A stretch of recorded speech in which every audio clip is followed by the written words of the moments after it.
ৰাজ্যৰ বিভিন্ন আঁচনিৰ হিতাধিকাৰীসকলৰ বাবে ভাল খবৰ ৩ আগষ্টত পুনৰ আৰম্ভ হ'ব অৰুণোদয় আঁচনি ফেচবুক লাইভত ঘোষণা কৰিলে মুখ্যমন্ত্ৰী ডক্টৰ হিমন্ত বিশ্ব শৰ্মাই আগষ্টৰ পৰাই ৰেচন কাৰ্ডৰ অধীনত পাব চেনি ডাইল 6 আৰু 7 আগষ্টত কলেজত প্ৰদান কৰিব আনহাতে নিযুত মইনা নিযুত বাবুৰ প্ৰপত্ৰ ছেপ্টেম্বৰৰ পৰা নিয়মীয়াকৈ লাভ কৰিব নিযুত মইনা নিযুত বাবু জীৱন প্ৰেৰণা আঁচনিও পুনৰ আৰম্ভ হ'ব ছেপ্টেম্বৰৰ পৰা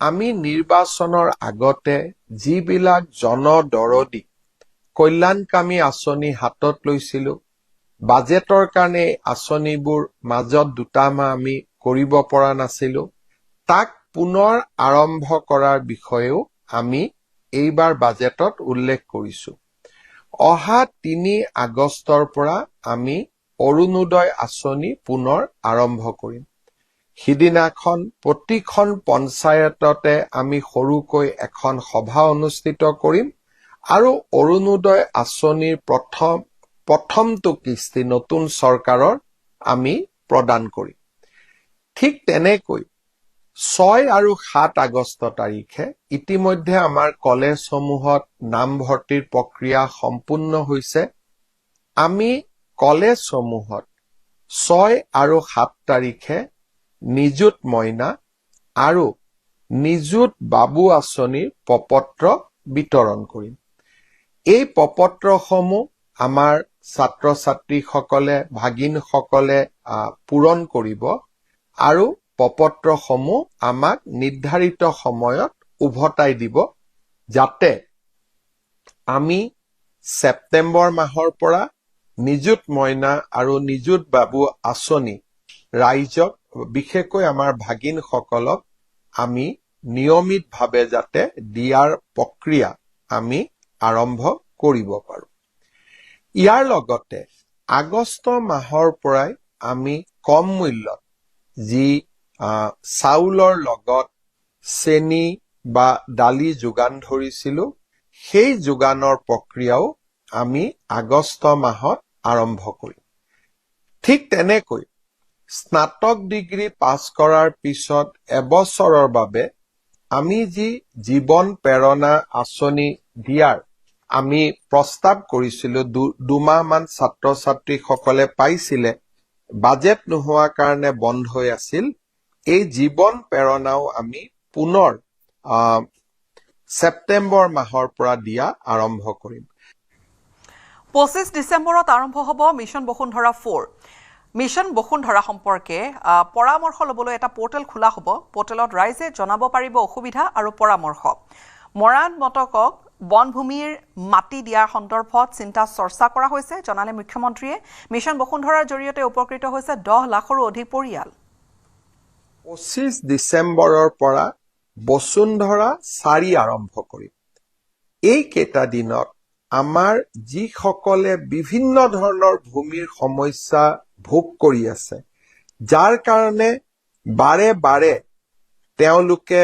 চেষ্টা কৰাৰ পিছতো বসুন্ধৰাৰ পৰা উপকৃত হ'ব পৰা নাই বিভিন্ন কাৰণত মই আপোনালোকক অনুৰোধ কৰিম এই সমস্যাসমূহ আপোনালোকে যেন চৰকাৰক অৱগত কৰে আমি চৰকাৰে এটা বসুন্ধৰাৰ সম্পৰ্কত পৰামৰ্শ ল'বলৈ এটা পোৰ্টেলৰ সৃষ্টি কৰিম সেই পোৰ্টেলত আপোনালোকে মাটিৰ ক্ষেত্ৰত ভোগ কৰি থকা বিভিন্ন সমস্যাৰ কথা উল্লেখ কৰিব পাৰিব আৰু এইবাৰ আমি সমস্যাসমূহ সমাধানৰ উত্তৰ দি মিছন বসুন্ধৰা 4 আমি সজাই তুলিব খুজিছো মই এটা সৰু উদাহৰণ দিছো তিনিচুকীয়া জিলাত মৰাণ লোকসকলে বহু দিনৰ পৰা ফৰেষ্টত বাস কৰি আছে কিন্তু তেওঁলোকে যেতিয়া ফৰেষ্ট বা বনভূমিৰ অধিকাৰ বিচাৰে তেতিয়া আমি কওঁ যে জনজাতীয় লোকসকলেহে ফৰেষ্ট ৰাইটছত অধিকাৰ পাব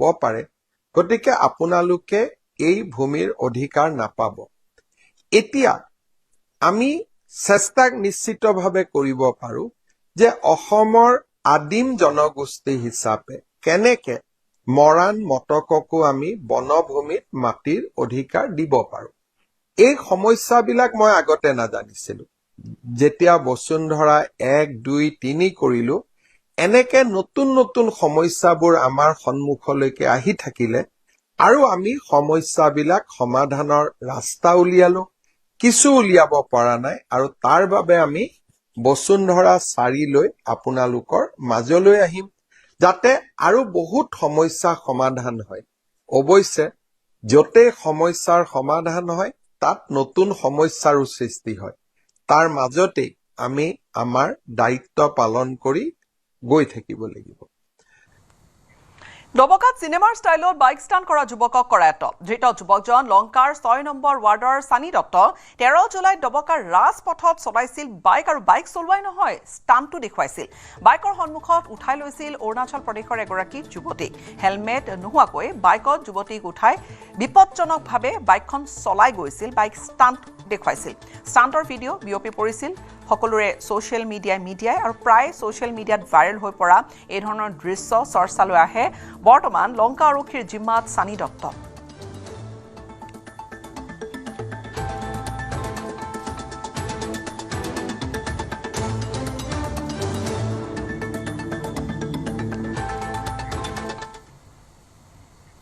জ্বলি ছাই হ'ল আৰক্ষীৰ কোৱাৰ্টাৰ। বিধ্বংসী জুইত ভস্মীভূত দুটাকৈ চৰকাৰী আৱাসগৃহ। ত্ৰিপুৰাৰ ধৰ্মনগৰত বিধ্বংসী অগ্নিকাণ্ড। শ্বৰ্ট চাৰ্কিটৰ ফলত জুইৰ সূত্ৰপাত হোৱাৰ সন্দেহ কৰা হৈছে। জুইত জাহ গ'ল প্ৰায় 15 পৰা 20 লাখ টকাৰ সামগ্ৰী। ভয়ংকৰ এই ঘটনাত সৌভাগ্যক্ৰমেহে প্ৰাণ ৰক্ষা পৰিছে বহুজনৰ। ঘটনাস্থলীত উপস্থিত অগ্নি নিৰ্বাপক বাহিনীয়ে জুই নিৰ্বাপন কৰে। এই ঘটনা ত্ৰিপুৰাৰ চৰকাৰী কোৱাৰ্টাৰ জ্বলি চাৰখাৰ হৈ গৈছে। জ্বলি ছাই হৈ গ'ল আৰক্ষীৰ কোৱাৰ্টাৰ। ইয়াৰ আৰক্ষীৰ কোৱাৰ্টাৰ দুটাকৈ আৰক্ষীৰ কোৱাৰ্টাৰ বিধ্বংসী জুইত ভস্মীভূত হৈ গ'ল।